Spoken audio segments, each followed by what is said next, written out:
Hi friends, ఓం నమ శివాయ. ఈరోజు మనమైతే తాళాయపాలెం శైవక్షేత్రం చూడబోతున్నాం. ఒకే చోట కోటి లింగాల్ని ప్రతిష్ఠించడం జరిగింది. ఈ శైవక్షేత్రానికి ఎలా వెళ్ళాలి అనేది ఈ వీడియోలో చాలా క్లియర్గా చూపించాను. స్కిప్ చేయకుండా అయితే చూసేయండి. మొదటిసారి మన ఛానల్ ఎవరైనా చూస్తున్నట్లయితే సబ్స్క్రైబ్ చేసుకోండి ఫ్రెండ్స్. అలానే ఈ తాళాయపాలెం శైవక్షేత్రం విజయవాడ ఇంద్రకీలాద్రి టెంపుల్ నుంచి 9 కిలోమీటర్ల దూరంలో ఉంటుంది. చూసేయండి, ఇంద్రకీలాద్రి టెంపుల్. మనకి విజయవాడ అంటేనే ప్రముఖ దేవస్థానాలకి పేరుగాంచింది. చూసేయండి, ఇంద్రకీలాద్రి టెంపుల్ నుంచి ప్రకాశం బ్యారేజ్ మీదుగా మనం కరకట్ట రోడ్డుకి అయితే చేరుకోవాలి. చూసేయండి, ప్రకాశం బ్యారేజ్ కూడా చాలా క్లియర్గా అయితే చూపించాను, చూడండి.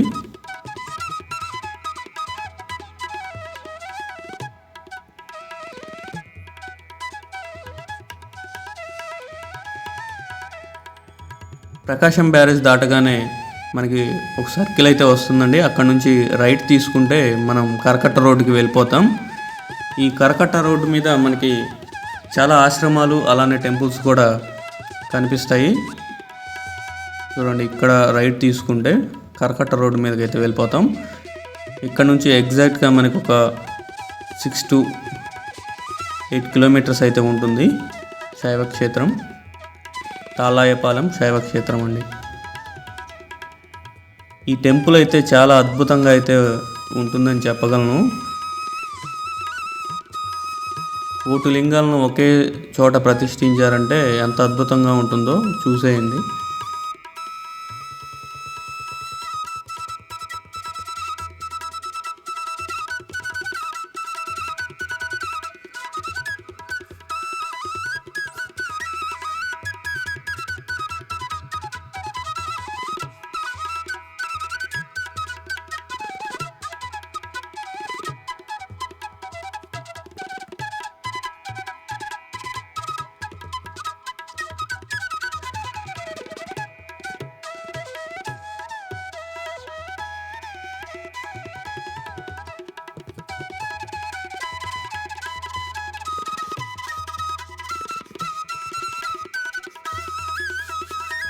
చూసేయండి, కరకట్ట రోడ్డుకి అయితే వచ్చేసాం. ఈ కరకట్ట రోడ్డుని ఆనుకొని మనకి చాలా ఆశ్రమాలు, టెంపుల్స్ అయితే ఉన్నాయి. అవేమిటో నేను చూపిస్తాను, చూడండి. ఇప్పుడు చూసేద్దాం. ఇస్కాన్ టెంపుల్ అయితే ఒకటి ఉంది. ఈ ఇస్కాన్ టెంపుల్ దాటగానే మనకి ఆంధ్రప్రదేశ్ ముఖ్యమంత్రి వర్యులు శ్రీ నారా చంద్రబాబు నాయుడు గారి నివాసం అయితే ఉంటుంది ఈ కరకట్టని ఆనుకొని.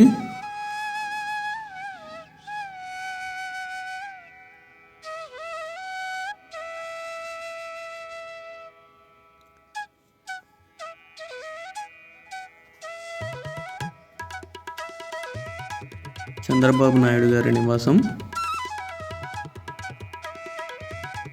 చూడండి. పోలీస్ బందోబస్తు అయితే చాలా ఎక్కువగా ఉంది. ఇలా మనం చంద్రబాబు నాయుడు గారి ఇల్లు దాటగానే మనకి మంతెన సత్యనారాయణ రాజు గారి ప్రకృతి ఆశ్రమం అయితే కనిపిస్తుంది. చాలా ఆహ్లాదకరమైన వాతావరణంలో ఇక్కడ మనకి ఏదైనా సమస్యలు మానసికంగా కానీ శారీరకంగా కానీ ఏదైనా సమస్యలు ఉన్న ప్రకృతి ఒడిలో మనకి వైద్యం అయితే చేస్తారు. చూడండి, ప్రకృతి ఆశ్రమం. ఈ ప్రకృతి ఆశ్రమం మన 2 తెలుగు రాష్ట్రాల్లో తెలియని వారు ఎవరు ఉండరు.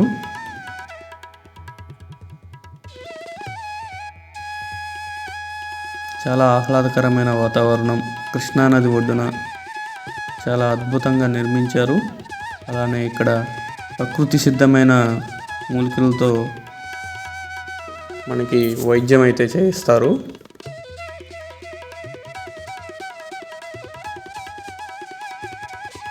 ఈ కరకట్ట రోడ్డు నుంచి వెళ్తే శైవక్షేత్రానికి డైరెక్ట్గా వెళ్తాము. కాకపోతే కరకట్ట రోడ్డు ఈ ఆశ్రమం దాటిన దగ్గర నుంచి చాలా బాగాలేదు. అందుకనే మనం మంతెన సత్యనారాయణ రాజు గారి ఆశ్రమం దాటగానే లెఫ్ట్ తీసుకుంటే మనం సీడ్ యాక్సిస్ రోడ్డుకి అయితే వెళ్ళిపోతాము. చూడండి, మీకు చాలా క్లియర్గా చూపించాను.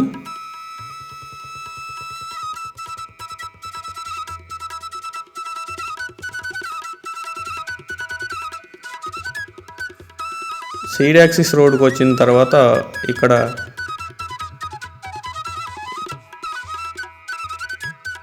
మనకి టీటీడీ దేవస్థానం అయితే ఉంది. మనకి తిరుమల తిరుపతి దేవస్థానం ఎలా అయితే నిర్మాణం అయితే జరిగిందో ఇక్కడ కూడా సేమ్ అదే విధంగా సేమ్ నిర్మించారండి. టీటీడీ వెంకటేశ్వర స్వామి టెంపుల్ చూసేయండి. మనం విజయవాడ వస్తే ఇంద్రకీలాద్రి టెంపుల్తో పాటు ఇక్కడ తిరుమల తిరుపతి దేవస్థానాన్ని కూడా ఒకసారి వీక్షించండి. ఇది మనకి తాళాయిపాలెం శైవ క్షేత్రానికి వెళ్ళే దారిలోనే సీడ్ యాక్సిస్ రోడ్డు ఎంటర్ అవ్వగానే మనకి ఈ దేవస్థానం అయితే కనిపిస్తుంది. చూడండి, చాలా అద్భుతంగా అయితే నిర్మాణం జరిగింది.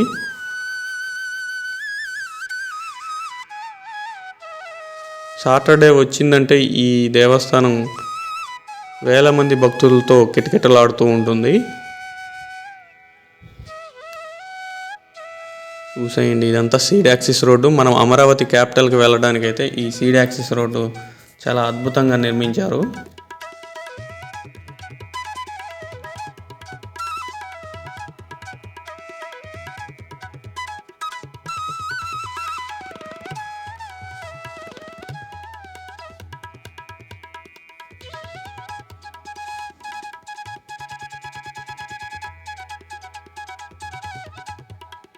సీడ్ యాక్సిస్ రోడ్ నుంచి మనం ఎగ్జాక్ట్గా ఒక 3 కిలోమీటర్స్ వెళ్ళిన తర్వాత రైట్ తీసుకుంటే తాళాయపాలెం గ్రామం అయితే వచ్చేస్తుంది.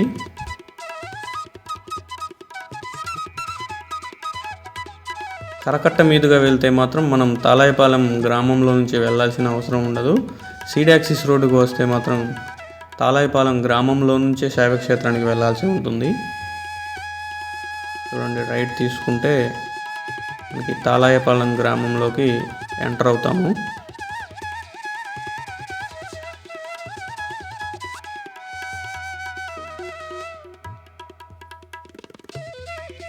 తాళాయపాలెం విలేజ్. ఇక్కడ 1,000,000 లింగాల్ని ఒకే దగ్గర ప్రతిష్ఠించడం అంటే చాలా అద్భుతంగా ఉందండి. టెంపుల్ అయితే స్కిప్ చేయకుండా చూడండి, చాలా క్లియర్గా చూపించాను.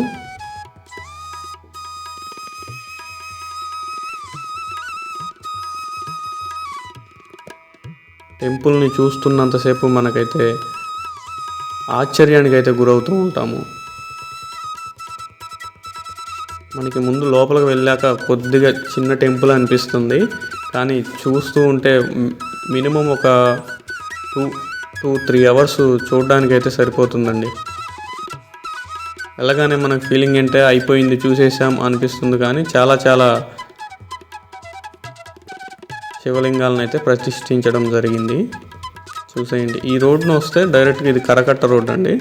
ఈ రోడ్డు బాగోకపోవడం వల్ల మనం సీడ్ యాక్సిస్ రోడ్ నుంచి అయితే వచ్చాము. శైవక్షేత్రం టెంపుల్ వ్యూ చూడండి, చాలా పెద్ద టెంపుల్. 1,000,000 లింగాలను ఒకే చోట ప్రతిష్ఠించారు. 1,000,000 లింగాలలోనే బంగారు లింగం ఉంది, అలానే బాణలింగం, రసలింగం. చాలా చాలా అద్భుతంగా నిర్మాణం జరిగింది. చూసేయండి, మనకి పార్ట్ వైజ్గా ఈ వీడియోస్ అయితే నేను రిలీజ్ చేస్తాను. ఒకే వీడియోలో ఇంత లెంతీ వీడియో చూడడానికి కూడా మీకు కొద్దిగా ఇబ్బందికరంగానే ఉంటుంది. అందుకనే పార్ట్ వైజ్గా నేను ఈ శైవక్షేత్రం యొక్క వీడియోని రిలీజ్ చేస్తాను. ఇది పార్ట్ 1.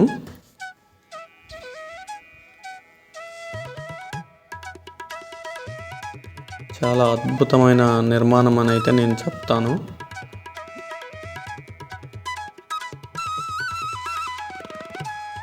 చూడండి, కృష్ణా నది కాలువ ఒడ్డునే మనకి ఈ శైవ క్షేత్రాన్ని నిర్మించారు. ఎవరైనా వచ్చిన భక్తులు ఇక్కడ స్నానం ఆచరించి కానీ కాళ్ళు కడుక్కొని కానీ శైవ క్షేత్రంలోకి వెళ్ళొచ్చు. మహాద్వారం చూసేయండి.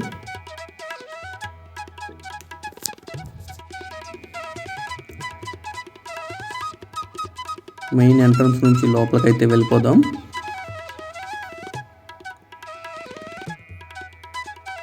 మహాద్వారము.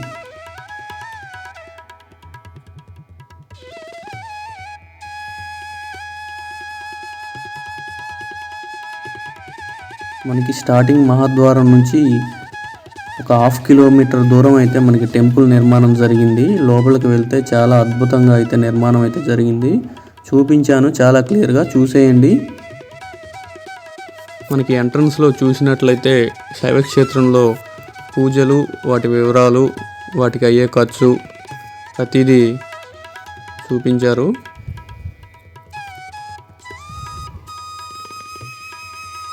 చూడండి, మెయిన్ ఎంట్రన్స్, స్వామివారి టెంపుల్కి మెయిన్ ఎంట్రన్స్. లోపలికి వెళ్ళిన తర్వాత మనం ఈ 4 ధ్వజస్తంభాలు అయితే చూస్తున్నాము. ప్రతి టెంపుల్కి ఒకటే ధ్వజస్తంభం ఉంటుంది, కానీ ఈ టెంపుల్కి 7 ధ్వజస్తంభాలు ఉంటాయి. నేను ప్రతి ఒక్క ధ్వజస్తంభాన్ని మీకు చాలా క్లియర్ కట్గా చూపించాను, చూసేయండి. చూడండి, 4 ధ్వజస్తంభాలు మనకి ఎంట్రన్స్లోనే ఎదురవుతాయి. చూడండి, గుడిలోకి ఎంటర్ అయిన తర్వాత మనకి గుడి నిర్మాణం ఎలా జరిగిందంటే భూలోకము, కైలాసము, మహాకైలాసం అండి. ఇది వచ్చేసి కైలాసము. చూడండి, స్వామివారు ఎన్ని రూపాలైతే ఉన్నాయో ప్రతి ఒక్క రూపాన్ని లింగ రూపంలో మనకి చూపించడం జరిగింది.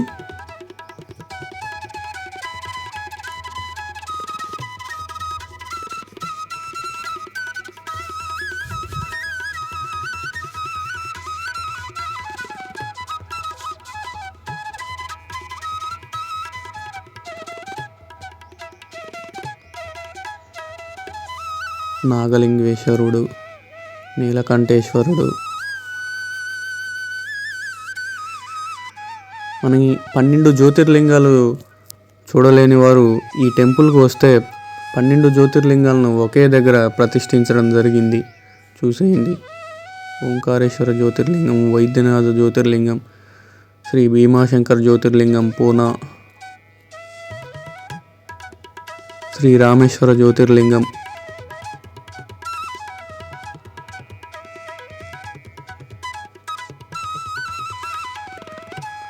నాగేశ్వర జ్యోతిర్లింగం ద్వారక, విశ్వేశ్వర జ్యోతిర్లింగం కాశీ, శ్రీ త్రయంబకేశ్వర జ్యోతిర్లింగం నాసిక్, శ్రీ కేదారనాథ జ్యోతిర్లింగం కేదార్నాథ్,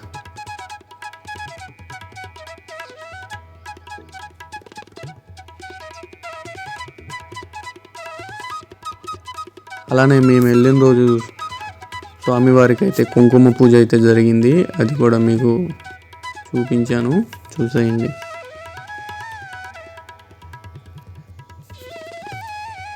ఎవరైనా ఎక్కడైనా శివాలయాన్ని ప్రతిష్ఠించలేని వాళ్ళు ఇక్కడ మనం ఒక శివలింగాన్ని అయితే ప్రతిష్ఠించవచ్చు.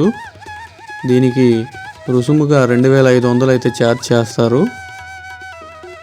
ఆ 2500 పే చేస్తే మాత్రం మనం ఒక శివలింగాన్ని ఇక్కడ ప్రతిష్ఠించవచ్చు.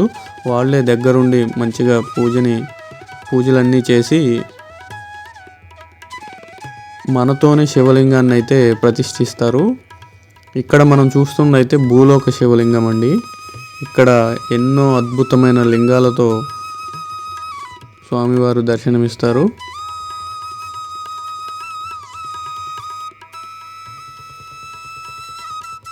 ఇక్కడ మొదటి మనకు ఎంట్రన్స్ టెంపుల్ వచ్చేసి భూలోకము, కైలాసము, మహాకైలాసం అండి. చూడండి, ఎన్నో క్రిస్టల్ శివలింగాలను అయితే ప్రతిష్ఠించారు. ఇంకా మరెన్నో మహా అద్భుతమైన శివలింగాలని మనకి ప్రతిష్ఠించడం జరిగింది. ప్రతిదీ మీకు వీడియోస్ వైజ్గా చూపిస్తాను. పార్ట్ 1, పార్ట్ 2, పార్ట్ 3 వైజ్గా చూపిస్తాను, చూసేయండి. ఎవరైనా కంపల్సరిగా విజయవాడ వస్తే ఇంద్రకీలాద్రి టెంపుల్, అలానే ఈ శైవ క్షేత్రాన్ని మాత్రం దర్శించుకోండి. విజయవాడ అంటేనే ప్రముఖ దేవస్థానాలకి పుట్టినిల్లండి. ఇక్కడ మనకి విజయవాడ ఇంద్రకీలాద్రి టెంపుల్కి నియర్లోనే ఉండవల్లి కేవ్స్ ఉంటాయి, శైవ క్షేత్రం ఉంటుంది, విజయకీలాద్రి టెంపుల్, చాలా చాలా అద్భుతమైన టెంపుల్స్ అయితే ఉన్నాయి. ఒక్క రోజులోనే ఇవన్నీ టెంపుల్స్ని అయితే కవర్ చేయొచ్చు. మన ఛానల్లో ప్రతి ఒక్క వీడియో అయితే నేను పొందుపరిచాను. మీకు వీలున్న టైంలో కంపల్సరీగా చూడండి. ఇది మహాకైలాసం అండి. అదే టెంపుల్లో పైన 3 ఫ్లోర్స్ వైజ్గా కట్టారు. ఇది 3rd ఫ్లోరు మనకి మహాకైలాసము. చూడండి, ఎన్ని లింగాలని ఒకే దగ్గర ప్రతిష్ఠించారు. రసలింగాలు, బాణలింగాలు,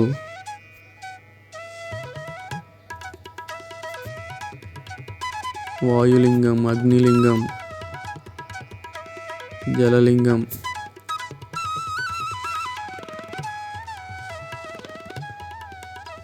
చూస్తున్నంతసేపు మనకి చాలా ఆశ్చర్యకరంగా ఉంటుంది టెంపుల్ మాత్రం. కంపల్సరీగా చాలా క్లియర్గా అయితే చూసేయండి.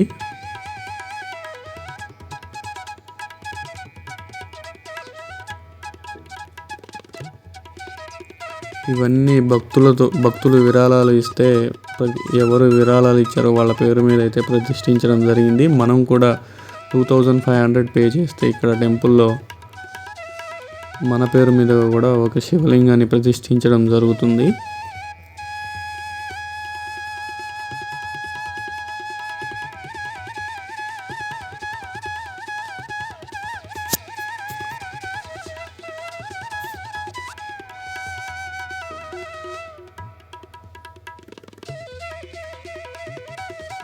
ప్రముఖ పుణ్యక్షేత్రాలలో ఒకటనైతే చెప్పగలను. ప్రతి ఒక్కళ్ళు చూసిన తర్వాత అయితే చాలా అద్భుతమైన ఫీలింగ్ అయితే వస్తుంది. చూడండి, శివలింగాలు చాలా అద్భుతంగా నిర్మాణం జరిగిందండి. ఇన్ని శివలింగాలని ఎలా ప్రతిష్ఠించారో చాలా మిస్టరీగా ఉంటుందండి. మన విలేజెస్లో వచ్చేసి మన ఊర్లో ఒక టెంపుల్ నిర్మిస్తే ఎంత స్ట్రగుల్ ఫీల్ అవుతామో, ఇన్ని కోట్ల లింగాలను ఒకే చోట ప్రతిష్ఠించడం అనేది చాలా చాలా గొప్ప విషయం.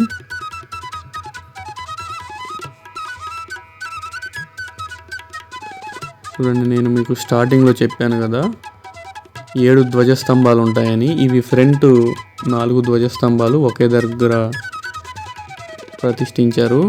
అలానే గుడి చుట్టూ మనకి మొత్తం 7 ధ్వజస్తంభాలను అయితే ప్రతిష్ఠించడం జరిగింది. చూడండి, గుడి వ్యూ మొత్తం నేను పైనుంచి అయితే చూపిస్తున్నాను.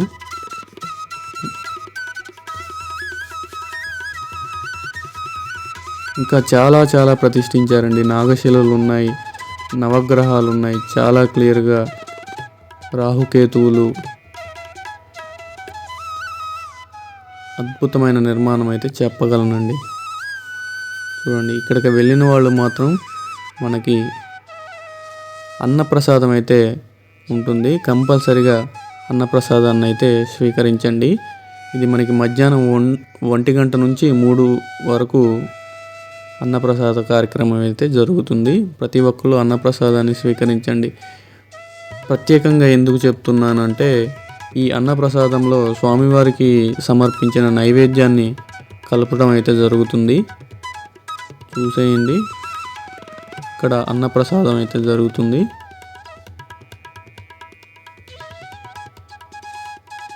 మహాకైలాసం అండి. ఈ మహాకైలాసంలో మనకి పంచలింగాలను అయితే ప్రతిష్ఠించారు.